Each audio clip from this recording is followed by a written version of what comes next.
हातकणंगलेमधील इचलकरंजी, शिरोळ विधानसभा मतदारसंघात महायुतीला अपेक्षेप्रमाणे यश मिळाले. महाविकास आघाडीचे बलस्थान असणाऱ्या इस्लामपूर, हातकणंगले आणि शिराळा मतदारसंघात सत्यजित पाटलांची पिछेहाट झाली. तर सत्यजित पाटलांचे होमटाऊन असलेल्या पन्हाळा, शाहूवाडी मधून अपेक्षापेक्षा कमी मताधिक्य मिळाले. आमदार विनय कोरे यांना मताधिक्य रोखण्यात यश आले आहे. हातकणंगले विधानसभा मतदारसंघात सर्वाधिक मतदार महाविकास आघाडीचे होते. या विधानसभा मतदारसंघात काँग्रेसचे विद्यमान आमदार राजूबाबा आवळे, माजी आमदार सुजित मिणचेकर, माजी आमदार राजीव आवळे अशी बलाढ्य पॉवर महाविकास आघाडीकडे असताना महायुतीचे उमेदवार खासदार माने यांना 17,493 इतके मताधिक्य मिळाले आहे. हातकणंगलेच्या निकालामुळे महाविकास आघाडीच्या माजी आमदारांकडे बोट दाखविण्याची वेळ आली आहे.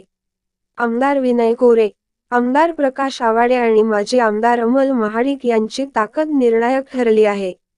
शिवाय जनसुराज्यकडून इच्छुक असलेले अशोकराव माने यांनी केलेली बेरजेचे गणित देखील तितक्याच यशस्वी ठरली आहेत. या मतदारसंघात स्वाभिमानी शेतकरी संघटनेचे नेते राजू शेट्टी यांची पिछेहाट झाल्याचे पाहायला मिळते. वास्तविक पाहता या मतदारसंघात मराठा, जैन, लिंगायत, मुस्लिम आणि दलित मतदारांची संख्या समसमान आहे.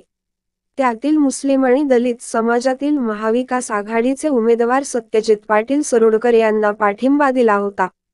तर जैन, लिंगायत आणि मराठा समाज हा महायुतीच्या बाजूने उभा राहिल्याचं चित्र आहे.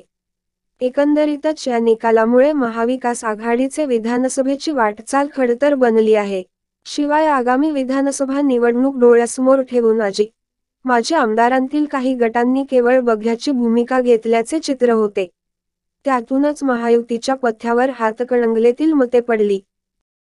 यावर तुम्हाला काय वाटते कमेंट बॉक्समध्ये लिहा. चॅनेलला सबस्क्राईब केले नसेल तर नक्की सबस्क्राईब करा.